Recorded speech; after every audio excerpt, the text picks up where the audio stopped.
San Lucas 24:13.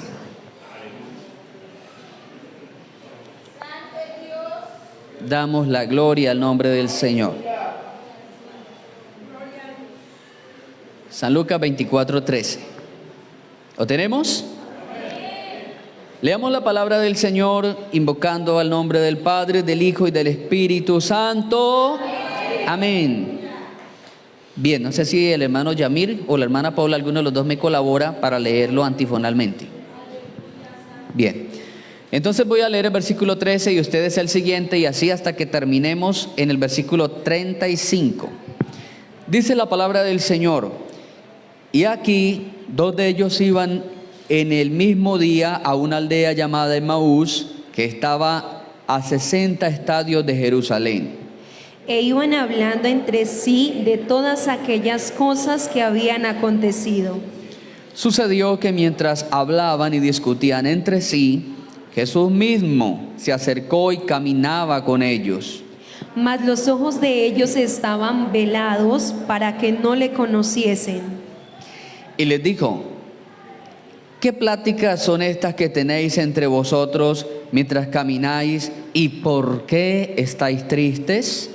Respondiendo uno de ellos, que se llamaba Cleofas, le dijo: ¿eres tú el único forastero en Jerusalén que no ha sabido las cosas que en ella han acontecido en estos días? Entonces él les dijo: ¿qué cosas? Y ellos dijeron: de Jesús Nazareno, que fue varón profeta, poderoso en obra y en palabra delante de Dios y de todo el pueblo.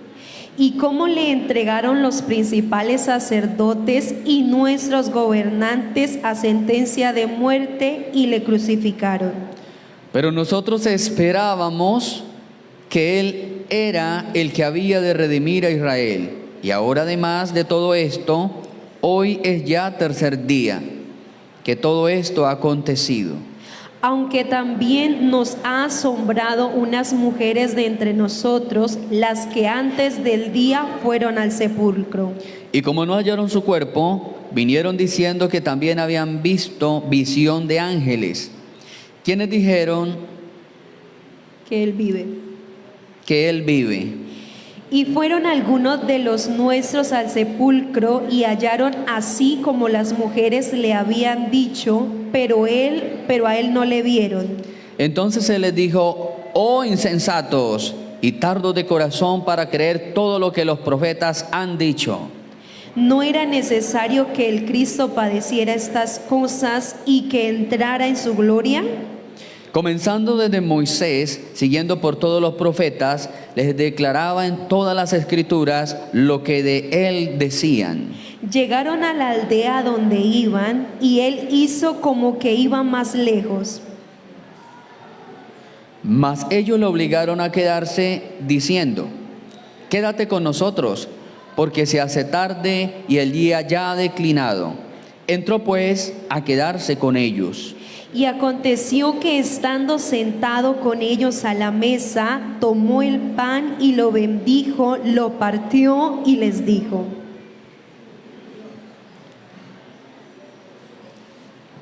Entonces les fueron abiertos los ojos y le reconocieron, mas él se desapareció de su vista. Y se decían el uno al otro: ¿no ardía nuestro corazón en nosotros mientras nos hablaba en el camino y cuando nos abría las escrituras? Levantándose en la misma hora, vinieron a Jerusalén y hallaron a los 11 reunidos y a los que estaban con ellos, Que decían: ha resucitado el Señor verdaderamente y ha aparecido a Simón. Entonces ellos contaban las cosas que les había acontecido en el camino y cómo le habían reconocido al partir el pan. Amén. Glorificado sea el nombre del Señor. Vamos a hablar bajo el tema de camino a Emaús. ¿Cuál es el tema, hermanos? De camino a Emaús. Emaús era una aldea pequeña que quedaba situada 11 kilómetros de Jerusalén. Emaús era una aldea que la historia cuenta que quedaba por un camino solo, solitario, por una ruta que no tenía sino única entrada y única salida. Es decir, era de esos pueblos o de esas aldeas que quedaba a un rincón de la geografía del país de Israel. Emaús quedaba a un rincón. No había salida para otro lugar. Las personas que querían de entrar a Emaús sencillamente buscaban la ruta y llegaban, pero no había más que caminar, no había otra ruta, no había más aldeas hacia el fondo. Un camino único. De manera que los que llegaban a Emaús normalmente eran los que vivían allá. Porque dice la historia que Emaús era una ciudad pequeña y de muchas ruinas. Se dice que allí habitaban muchas personas que tenían afectaciones físicas, personas que no querían darse a conocer al público. Se dice que Emaús albergaba una gran cantidad de personas que tenían problemas sociales, personas que huían. Sabían que Emaús no era una parte atractiva y que las personas que llegaban allí tal vez no iban en son de buscar a alguien. Así que por esta causa, hermanos, Emaús era una ciudad poco deseada por la gente. Pocos deseaban llegar a Emaús. Repito, porque habían problemas sociales muy marcados. En Emaús no vamos a encontrar que en alguna ocasión se haya levantado un hombre de Dios proveniente de Emaús, ni algún profeta. No habían apóstoles tampoco, no habían apóstoles que fuesen nativos de ahí de Emaús. Nos habla de un hombre y de un amigo de él. Este hombre se llamaba Cleofas, que es la única ocasión que la Biblia no nombra Cleofas. Y este Cleofas tenía un amigo. Del amigo no tenemos razón, no nos habla cuál era el nombre del amigo, pero ambos, tanto Cleofas como el amigo, habían conocido al Maestro, habían conocido al Señor Jesús. ¿Cuántos alabamos su nombre?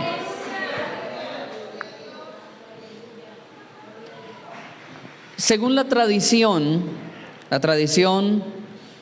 judía dice que Cleofas no era uno de los 12 discípulos, pero que posiblemente era uno de los 70.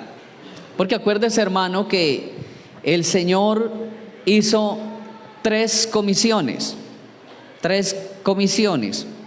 La primera comisión fue para los 12. La segunda para 70. Y la tercera para la iglesia en general, la iglesia mundial.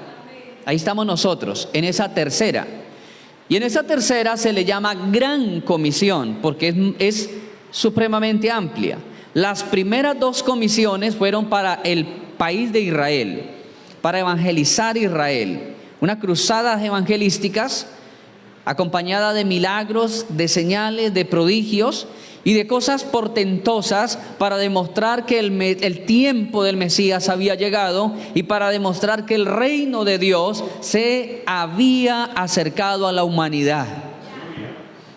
Nos gozamos por eso, hermano. Y la Gran Comisión, ya la Gran Comisión no encierra un límite terrenal. La Gran Comisión dice que hay que ir hasta lo último de la tierra. ¿Y usted sabe dónde queda lo último de la tierra, hermano? Unos dicen que queda en Tierra de Fuego, Chile. Hacia abajo, hermano. Polo Sur. Hacia abajo, más abajo de la Patagonia. Más abajo, Tierra de Fuego es lo último donde se conoce que hay seres humanos. Casi abajo del hemisferio. Tierra de Fuego se llama, porque se dice que no se puede sobrevivir si no hay calefacción. si no hay un fuego encendido. Por eso le llaman así, Tierra de Fuego Chile. Hasta lo último ya, y allá en Tierra de Fuego ya hay evangelio, hermanos. Hay iglesias, cristianos, predicadores.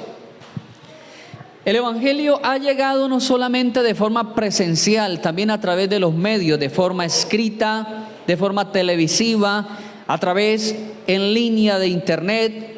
Y si alguien en este momento quisiera sintonizar Barak Producciones, escucharía esta misma predicación en lo último de la tierra. ¿Cuántos alabamos el nombre de Cristo? Cleofas, se dice que Cleofas participó de la segunda comisión. Cleofas estuvo entre los 70. Es muy posible que el amigo de Cleofas haya estado ahí incluido también.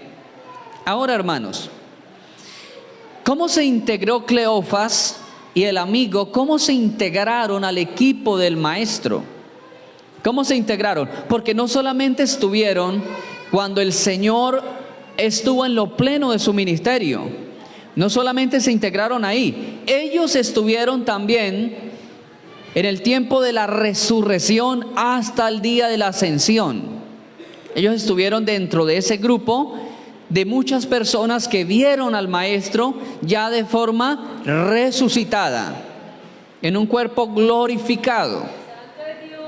Ellos estuvieron allí.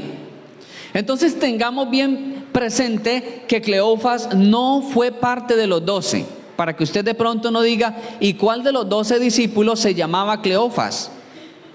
Porque acuérdese que cuando ellos tienen la revelación, sus ojos son abiertos. Dice que corrieron a Jerusalén y llegaron y estaban los 11 discípulos sentados. ¿Por qué 11? Porque ya Judas se había ahorcado. Entonces ya no eran 12 sino 11. Y estaban los 11 allá. O sea, Cleofas y el amigo no eran de los 12. No eran de los 12.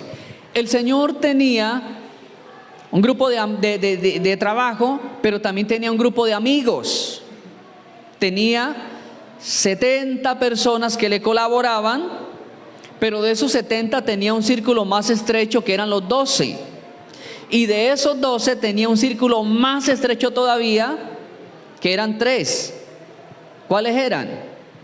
Pedro, Jacobo y Juan. Y de esos 3 había todavía un círculo más estrecho, porque tenía uno que le llamaba el discípulo amado, o el discípulo del amor. Juan era el único que se recostaba al pecho del maestro y escuchaba el palpitar del corazón del maestro. ¿Por qué Juan lo hacía? Porque Juan era el más joven de todos los 12. Juan, cuando Cristo le hace su invitación a participar, tenía apenas 13 años. Era un adolescente. Y luego cuando Cristo muere, Juan tiene 16. Seguía siendo adolescente. Y a Juan le encarga, le coloca un encargo muy especial. Y el encargo especial del Señor para Juan era que cuidara de la mamá. Estando allí en la cruz, observa a la mamá que estaba destrozada y observa a Juan que estaba también destrozado. Y él dice: a ninguno más puedo encargar tan sublime encargo de cuidar a mi mamá. Lógicamente terrenal, ¿no, hermano? Y entonces, sabiendo que Juan era el discípulo del amor y que era su discípulo amado, el discípulo del amor, que no solamente tenía amor para dar, sino que era un adolescente que todavía necesitaba amor para acabarse de criar, y le dice: madre, he ahí tu hijo. Hijo, he ahí tu madre. Algo curioso, hermano, algo curioso, porque Jesús tenía más hermanos y hermanas. ¿Y por qué no le encargó la mamá a sus propios hermanos? ¿Por qué?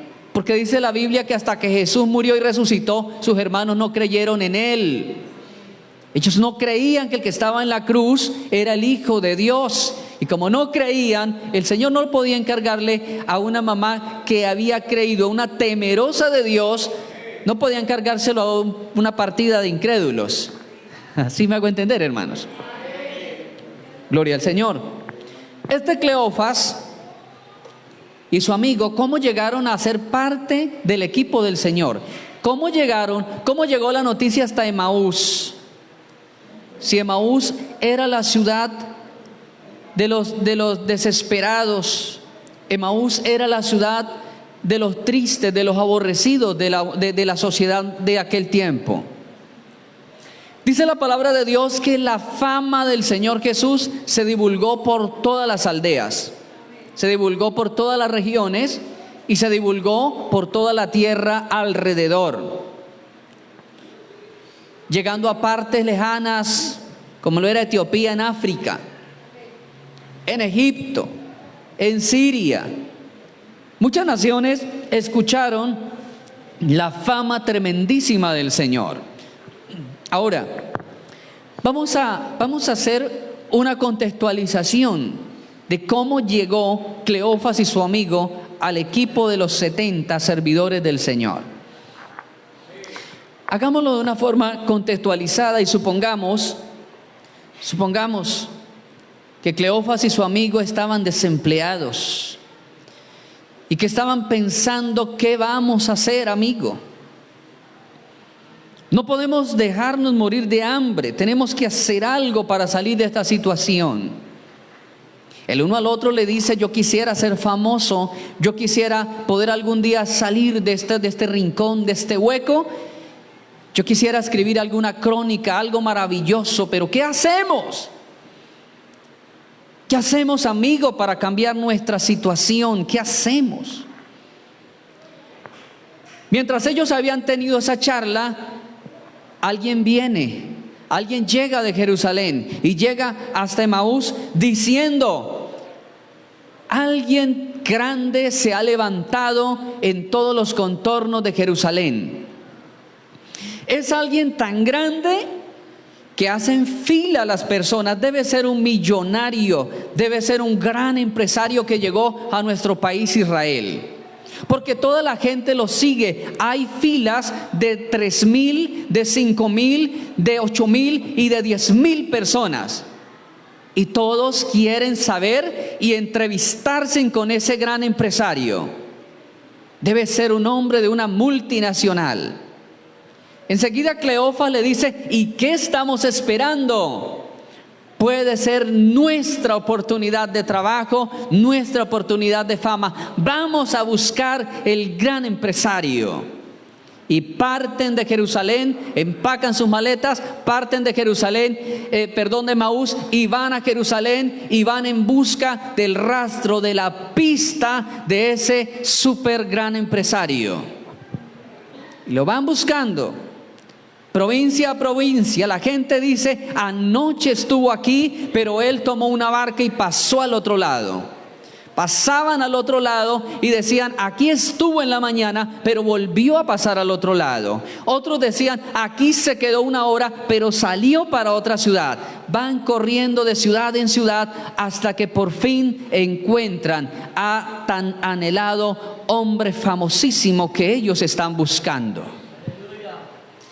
Están buscando a ese hombre famosísimo y de pronto ellos dicen, vamos a ver cuál es la teoría, cuál es la formación académica de este hombre. Vamos a escuchar cuáles son los proyectos que está brindando para nuestra nación, qué está brindando para nuestro futuro. Y de pronto ellos se sientan alrededor de una gran multitud a ver cuál es la propuesta de aquel hombre famosísimo. Y escuchan una gran propuesta. La propuesta está en San Juan 6:51. Yo soy el pan de vida. Y el que de mí comiere no volverá a tener hambre nunca jamás, sino que saltará esto para vida eterna. Escuchan la primera propuesta, quedan asombrados, porque para ellos, para los judíos, el pan es la comida principal de la mesa. Todo tenía que ver con pan. Todo, desayuno, almuerzo, cena, comida de viaje, lonchera, todo tenía que ver con pan. Y él les dice, yo soy el pan de vida. siguen escuchando las propuestas. Ellos dicen, Cleofas y el amigo dice, nos gusta esa propuesta, porque ese pan no se acaba. Y en Emaús lo que hay es falta de pan, y Él nos promete pan sin que se acabe. Y escucha una segunda propuesta, y es la propuesta que está en el capítulo 14 del Evangelio según San Juan. Esa oferta es: mi paz os dejo y mi paz os doy. Y mi paz no es como la paz que el mundo da. ¡Wow! La segunda propuesta también nos fascina, porque en Emaús hay pleito, en Emaús hay pelea, en Emaús hay crítica, chisme, rencores, venganzas. En Emaús no hay paz, y Él nos está prometiendo paz. Esa segunda promesa les fascina. Hace otra propuesta. El maestro hace otra propuesta a la multitud, y en esa propuesta el Señor dice: yo soy la fuente viva, y el que de mí bebe no tendrá sed jamás. Nuestros padres bebieron del pozo de Jacob y volvieron a tener sed, pero el que de mí bebe nunca jamás tendrá sed. Oiga, hermano, una tercera propuesta, y les fascina, les sigue teniendo ese sabor de alegría. Le dice Cleofas a su amigo: esto se está poniendo bueno, porque vamos a tener paz, vamos a tener pan. Y ahora Él nos promete agua fresca, agua que sacia nuestra sed. La palabra Emaús, para los que están tomando nota, la palabra Emaús, el nombre Emaús, significa aguas calientes o aguas termales. Las aguas termales es el producto de un hojuelo de agua que brota normalmente donde hay minas internas de azufre. Son aguas azufradas. Y todas las aguas que rodeaban Emaús eran aguas azufradas. Aguas que no eran aptas para el consumo de ellos. Emaús significa aguas calientes. En un desierto no es muy agradable el agua caliente. Al contrario, lo que uno necesita cuando llega a un lugar muy caluroso es agua fresca, agua fría. No era agradable las aguas de Emaús, porque Emaús quedaba en un lugar desértico, árido. Y la gente veía esas aguas cristalinas, hermosas, pero iban a refrescarse y eran aguas calientes. Oiga esto, y la tercera propuesta del Señor, la tercera propuesta es: yo soy una fuente viva. Y el que de mí bebiere, es decir, se podían tomar, no eran las aguas azufradas de Emaús. ¿Se emocionan? ¿Quién no se emociona con las propuestas necesarias para la vida? Se emocionaron con unas propuestas verdaderas. Esas no eran las propuestas de un hombre político, de un demagogo que quería engañar a la gente. Esas no eran las propuestas de un hombre fraudulento. Eran las propuestas del que quería y podía cumplir. ¿Cuántas veces recibimos promesas de gente que quiere hacer algo pero no puede? La gente nos dice a veces: uy, yo quisiera, pastor, ¿cómo le ayudo? Quisiera hacer algo, pero no puedo. Se me escapa de las manos. Yo he querido ayudar a muchas personas. Tengo el querer, pero no el hacer, porque se me ha escapado de las manos algunas situaciones. Y el Señor tiene el poder, tiene el querer, pero tiene el poder para ayudarte. Bueno, pensé que iba a decir amén. Porque a Él no hay que limitarlo, hermano. Él no está limitado a la materia, al espacio, al tiempo. Él no está limitado a la física humana.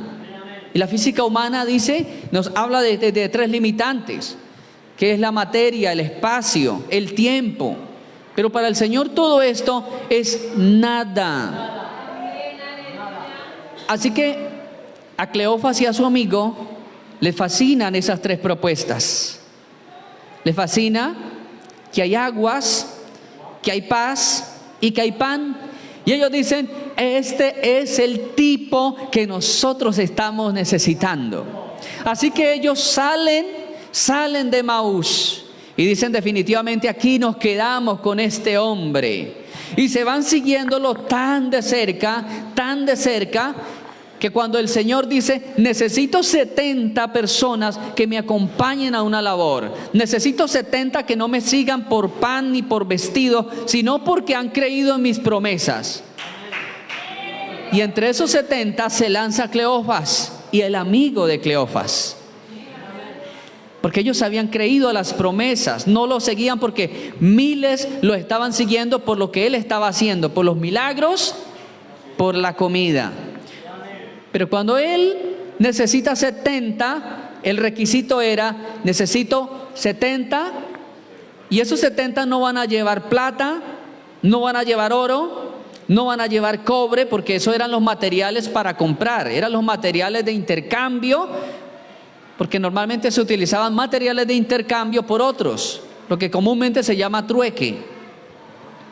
Y él dice, no van a llevar oro, ni plata, ni cobre, no van a llevar vestidos, no van a llevar, y empieza el Señor a restringirle muchas cosas que significaba comodidad. ¿Por qué lo hacía el Señor? ¿Porque quería martirizarlos? ¿Porque quería que ellos flagelaran sus cuerpos? No lo hacía por eso, era porque el mismo Señor les iba a proveer todo eso en el camino. Él les iba a dar todo eso sin necesidad del oro, sin necesidad de la plata, sin necesidad del vestido. Lo que ellos no llevaban, el Señor ya se lo tenía preparado allá en el camino. Y a su nombre. Estos hombres entraron, hermano, en una burbuja de gozo, en una burbuja hermosa de gloria. Porque cuando ellos regresan, en el capítulo 17, según San Lucas, en este capítulo 17 dice que ellos llegaron saltando de alegría. El Señor les había establecido una fecha, un lugar y una hora donde se iban a encontrar. Él los envía, pero Él dice, dentro de tanto, en tal lugar y a tal hora nos volveremos a reunir. Y empiezan a acercarse las 35 parejas, porque eran 70, y los envió de 2 en 2. Entonces empieza la gente a llegar de todos los lugares a dar el reporte, cómo habían sentido, cómo habían vivido la experiencia de esa preciosa comisión. Y la Escritura dice que gozosos y contentos decían y testificaban, Señor, los demonios se nos sujetaban. Otros decían, sanamos leprosos. Y otros decían, yo oré por un paralítico, se levantó el paralítico. Y todos estaban dando testimonios, Señor, y levantaban la mano, yo vi esto, yo vi lo otro, yo vi. Cleofas estaba allí, hermano, con su amigo, diciendo, yo vi, yo experimenté, se levantaron. Y Cleofas estaba, hermano, en una burbuja enorme de gloria de Dios, en una felicidad que no cabía su corazón en el pecho. Si su pecho no cabía en el corazón, hemos hallado al hombre tan anhelado. Estamos dentro de su equipo, estamos en ese anillo cercano del maestro, del hombre más importante e influyente de la época. Gloria al nombre del Señor. Él se sentía muy feliz, estaba allí muy contento, hermano. Tal vez cuando él iba a Emaús, la gente se acercaba y comenzaba Cleofas a contar esas hermosas historias. Yo me imagino a Cleofas junto a una hoguera en la noche, niños rodeándole, mujeres sentadas en troncos, hombres sentados en piedra, todos allí, bueno. Y démosle un poquito de vuelo a la imaginación. De pronto allí con unos malvaviscos allí en la hoguera. Una olla llena de chocolate y unos panecillos, allí una chocolatada para escuchar las historias del hermano Cleofas que salió de una tierra inhóspita y ahora está en lugares celestiales, lugares de gloria.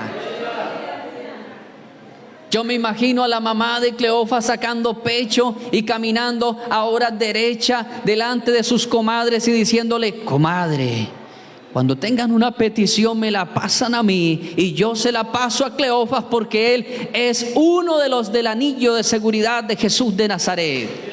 Y yo le pasaré la petición. Pero confíen en mí, tranquilos. Yo se lo voy a hacer llegar a Cleofas. Cleofas en estos días viene. Yo me imagino a las comadres de esa señora llenando hojas, escribiendo: necesito un trabajo para mi marido. Necesito que Dios me escuche porque quiero arreglar la casa. Y todas escribiendo peticiones y armándole libros para que Cleofas lo lleve y que el maestro pusiera sus manos sobre esas peticiones para que Dios visitara esas casas de allá de Emaús. Una gran felicidad. Tal vez los hermanos menores se gozarían, porque los hermanos menores se gozan con el triunfo de los hermanos. Tal vez los hermanos menores de Cleofas le dirían a otros: ustedes no han visto a uno que tiene tal y tal y tal señales, tal forma de la cara. Ese es hermano mío. El que anda con el Señor es hermano mío. ¡Aleluya! Felices todos, hermano. Pero algo interrumpió esa burbuja de felicidad. Algo pasó que cambió la historia de Cleofas. Algo pasó, hermano. ¿Qué pasó? El tiempo del Señor irse se cumplió. El tiempo del Señor ser crucificado se cumplió. No pasó porque los fariseos, no pasó porque el sumo sacerdote determinara, sino porque era el tiempo. Habiéndose cumplido el tiempo, dice la Escritura que Jesús afirmó su rostro para ir. ¿A dónde? A Jerusalén. Levante su mano y adore a Dios.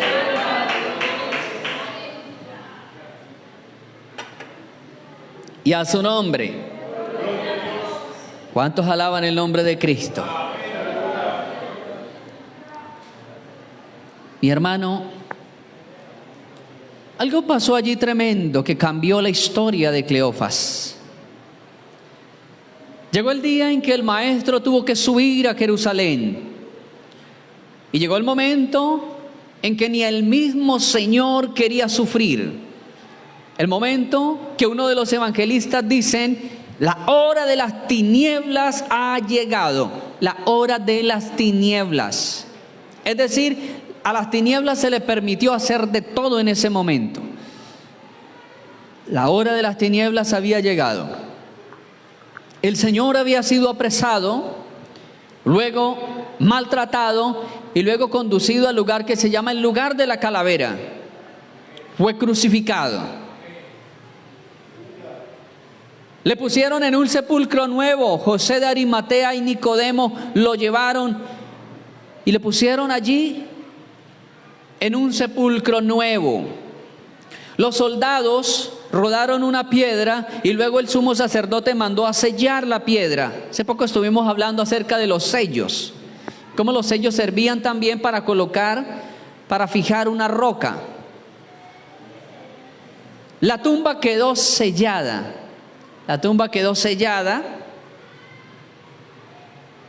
Y parece que los sueños, las metas y los propósitos de Cleofas también quedaron dentro de la tumba. Cleofas fue el tipo de persona que se enterró con el muerto. ¿Usted ha visto personas que se entierran con el muerto? Claro, yo solamente una vez en la vida vi que a alguien se le tiró el ataúd cuando ya le iban a empezar a tirar tierra. A lo que el ataúd sonó, cuando ya tocó fondo, vi que alguien se tiró sobre el ataúd y entonces empezó a gritar y no lo dejó enterrar. Pero cuando empezaron, entonces un señor llegó y agarró y comenzó a tirarle tierra con la pala sobre la espalda y la cabeza, y ahí sí empezó a pasar la mano para que lo sacaran. Pero me refiero que hay personas que se entierran con el muerto de forma afectiva, de forma anímica, de forma espiritual. Deja que sus sueños sean sepultados con el cuerpo. Jacob se había enterrado con el supuesto muerto, porque a Jacob le dijeron, su hijo José se murió, se lo tragó una bestia, y él dijo, de aquí en adelante hasta que me entierren, andaré yo enlutado. Eso es enterrarse con el muerto. Hay gente que se entierra con el muerto, hermanos. Pierden la ilusión, pierden la fe, pierden la paz, pierden la esperanza. Creen que sin esa persona nunca jamás podrán vivir. Pero yo le digo, hermano, la vida tiene que continuar. El propósito de Dios sigue. Esté vivo el que esté vivo y esté muerto el que esté muerto. El propósito de Dios continúa. ¿Cuánto lo creen? Cleofas se había enterrado con el muerto. Ahora Cleofas y su amigo dijeron, aquí no hay nada más que hacer. Aquí no hay nada más que hacer. Ahora retornan, se van para Emaús. Y ya no van en tono de alegría ni en tono de testimonio. Ahora van en tono de derrota. Van en tono de derrota. Van caminando y van hablando de todo lo que vieron. Y van hablando de todo lo que experimentaron. Pero van hablando en un tono de frustración. Permítame, hermano, me bajo un poco acá al piso.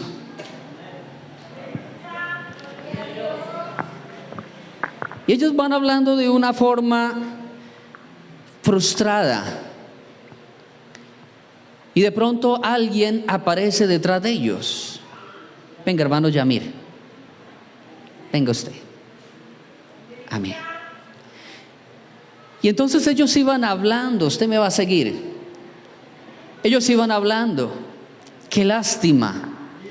Se nos perdió la esperanza que teníamos. ¿Dónde encontraremos a alguien con esas características? Vaya siguiéndome, porque resulto siguiéndolo. ¿A quién encontraremos? Si el mismo Señor dijo que ningún discípulo era igual a Él. Si Él dijo que ninguno era mayor que Él. ¿Quién resucitará la esperanza? Ahora, hermano Luis, páseme ese bolso, hágame el favor. Y ellos iban preguntándose, iban frustrados. De Jerusalén a Emaús, gracias, había 11 kilómetros. Hablemos de algunas 3 horas, 4 horas a pie. Iban pensando, iban diciendo, ¿y ahora qué va a decir mamá? Oiga esto, hermano. Y cada vez que ellos iban hablando, y cada vez que ellos iban caminando, ellos iban tirando los sueños, iban tirando esperanzas. Alguien los iba recogiendo. Alguien los iba recogiendo. Tiraron el diploma, tiraron la universidad, tiraron la esperanza, el hogar, la familia. Todo se había perdido para ellos, pero detrás de ellos alguien iba recogiendo sus sueños, alguien iba recogiendo la esperanza. Los sueños no se habían acabado todavía. La esperanza no había perecido. Gracias, hermano. Alabado sea el nombre del Señor. El que iba atrás no iba diciendo nada, iba callado, iba serio e iba con un caminar como si fuese, hermano, en medias, como si no llevara zapatos, porque ellos no habían determinado que alguien iba escuchándolos. Si usted se entera por la escritura, dice que fue el momento en que el que iba detrás les preguntó. Lo sorprendió, como cuando usted está hablando algo de alguien y otro le dice, ¿cómo? ¿Qué está hablando? Y usted pega el brinco, se sorprende. Ellos iban botando todo, hermano. ¿Qué va a decir mi mamá? ¿Qué van a decir los niños? Alguien tan poderoso que hizo tantos milagros no fue capaz de salvarse a sí mismo, no fue capaz de liberarse él mismo. Se sentían frustrados. Volvimos a quedar sin trabajo. Volvimos a ser los mismos habitantes de Emaús. Volvimos a nuestra vida de dolor, a nuestra vida de amargura. El camino de Emaús representa el dolor. El camino de Emaús representa las experiencias amargas de la vida. Se iban apartando de Jerusalén. Jerusalén es la ciudad de las promesas divinas. Jerusalén es la ciudad de Dios. Jerusalén es la ciudad del futuro. El profeta dijo que todos los reyes de tiempo en tiempo subirán a Jerusalén y adorarán al Rey en su hermosura. Y ellos empezaron a alejarse de las promesas. Volvían a las aguas que no eran aptas para el consumo.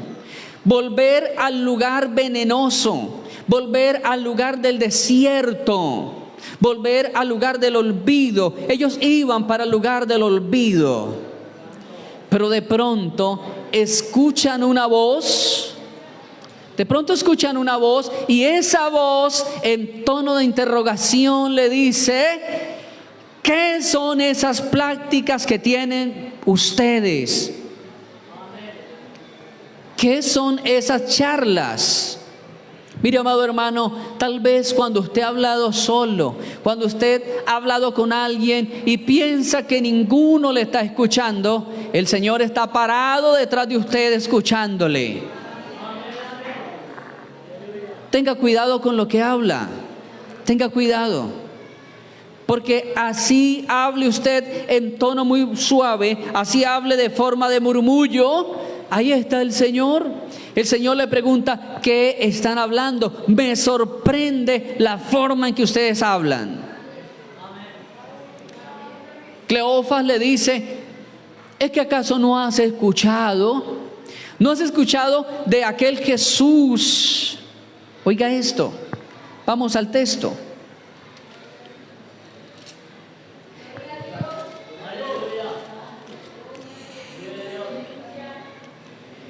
El capítulo 24, versículo 19. Entonces él les dijo: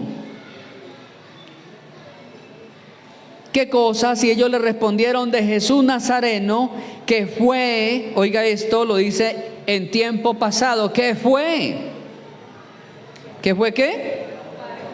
Varón profeta, poderoso en obra y en palabra delante de Dios y de todo el pueblo.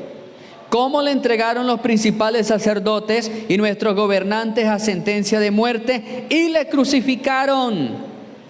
Pero nosotros esperábamos que Él era el que había de redimir a Israel. Y ahora, además de todo esto, hoy es ya el tercer día que esto ha acontecido. Tremendo, hermano, tremendo. Algo muy difícil estaban afrontando, hermano, una turbulencia mental estos hombres. Nosotros teníamos la esperanza que Él era el Mesías. Teníamos la esperanza. Teníamos la esperanza. O sea, ya no la tienen. Mire y observe, hermano, cómo un cristiano puede llegar al punto de decir: yo creía que Dios lo iba a hacer. Yo creía que Dios estaba conmigo. Yo creía, porque nosotros no estamos preparados muchas veces para los procesos que nos toca vivir. Estamos llenos de información, pero no estamos llenos de revelación. Una cosa es que usted esté lleno de información, pero otra cosa es que esté lleno de revelación de Dios. Job estaba muy lleno de información, Y todo lo que hacía y todo lo que él transmitía como creyente en Dios, todo lo hacía desde la información que él había recibido. Tal vez de algún rabino, tal vez de algún maestro, tal vez del papá, tal vez de algunos amigos creyentes en Dios, le transmitieron información a Job. Y Job todo lo estaba haciendo de acuerdo a al enorme banco de información que tenía.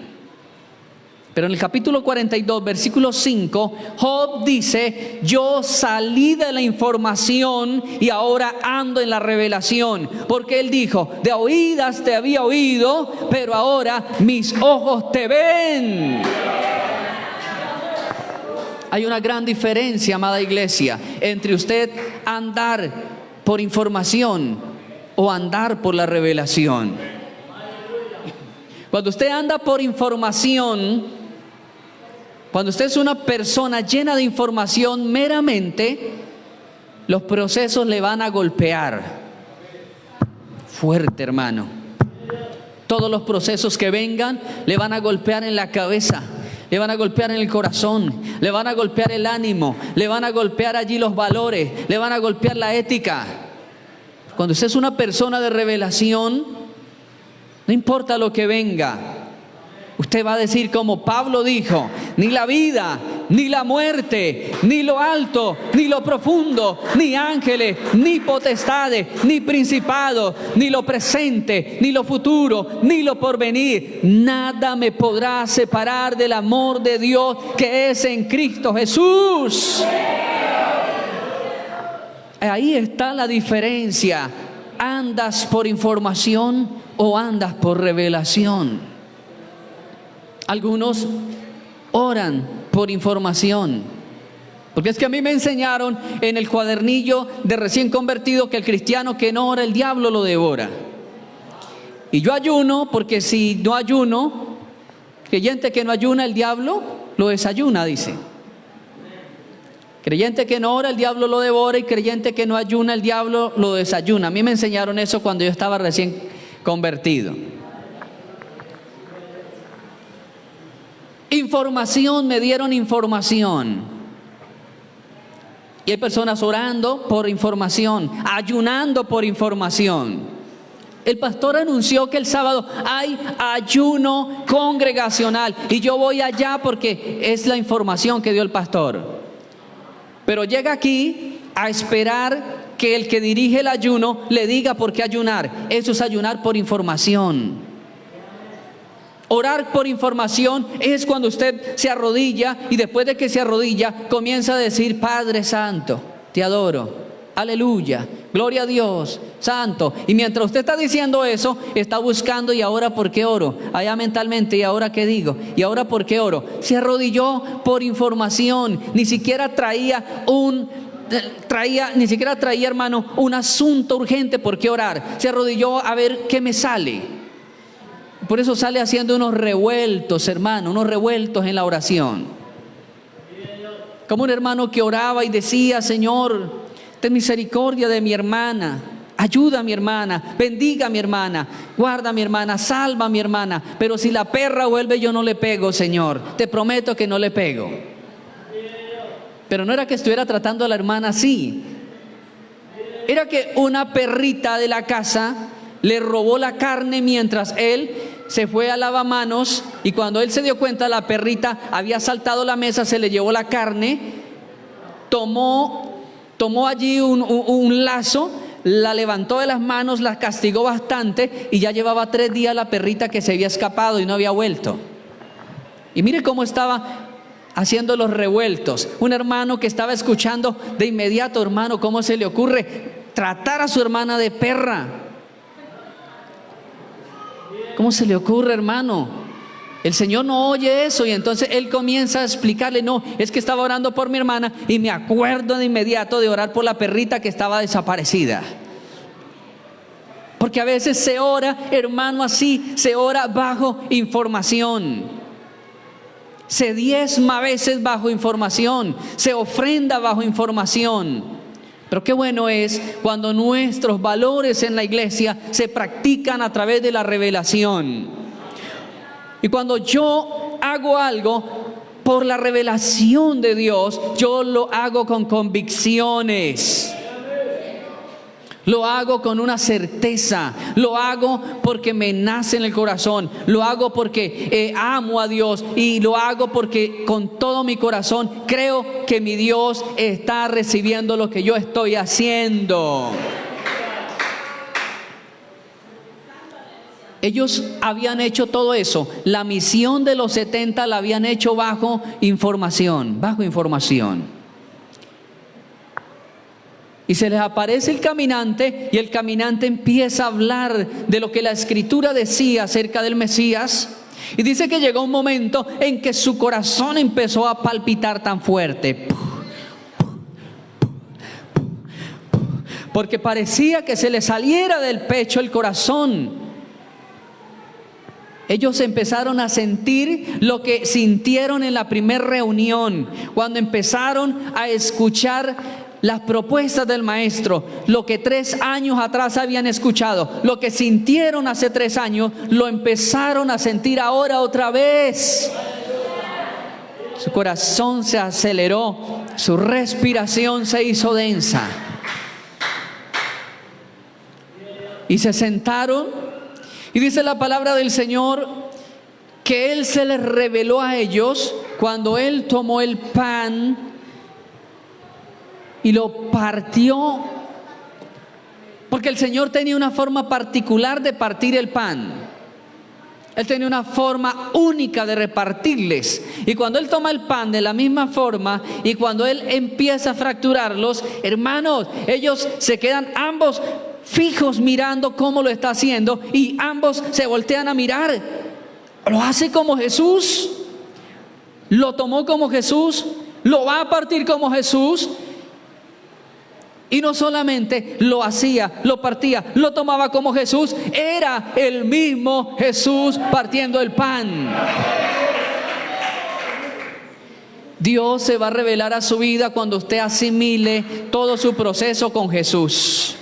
El día que usted diga ese proceso es de parte del Señor, este proceso es porque Dios me quiere enseñar algo, desde ese momento va a empezar a revelarse Dios a su vida. Cuando ellos asimilan el proceso del partimiento del pan, lo asimilan con la persona que ellos recordaban. Cuando ellos asimilan el partir el pan con la persona de Cristo, es ahí donde el Señor dice: las piezas encajaron, me recordaron en medio del proceso, me recordaron, me trajeron a la mente en medio del proceso. ¿Por qué no se les había revelado antes? Porque lo único que estaban trayendo a la mente era el dolor.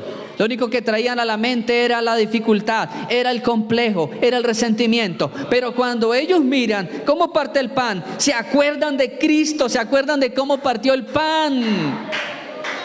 Si tú te acuerdas de Cristo en este proceso, Él te va a levantar.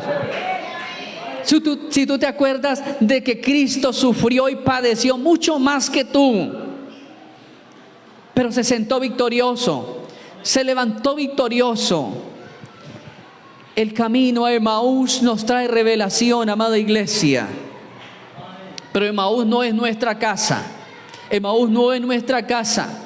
Porque cuando el Señor se les revela a ellos, dice que de inmediato dan la vuelta y dicen: oh, pero ¿cómo es que estamos en Emaús? Si nuestro lugar no es Emaús, nuestro lugar es Jerusalén, la ciudad de las promesas. Allá está el cuerpo del Señor, allá está Él. Dice las Escrituras que enseguida van corriendo, llegan allí y ya estaba allí la gran noticia: el Maestro ha resucitado, Él vive, no está en la tumba está vacía. Los ángeles vinieron a dar esa noticia: el Señor, el Maestro vive. Y cuando el Maestro vive, nuestros sueños viven. Cuando el Maestro vive, nuestra esperanza vive. Cuando el Maestro vive, mis anhelos, mis proyectos, mis propósitos viven. El diablo no puede matar los planes, los proyectos de un hombre que tiene un Dios vivo. ¿Cuántos tienen un Dios vivo en esta mañana? Colóquese de pie, amada iglesia, en esta hora. Cristo vive y como Él vive, nosotros como pueblo vivimos. Levante sus manos y dile: Señor, yo he creído en un Dios vivo. Yo he creído en un Dios vivo. Si usted ha creído en un Dios vivo, en esta hora dígale: Señor, no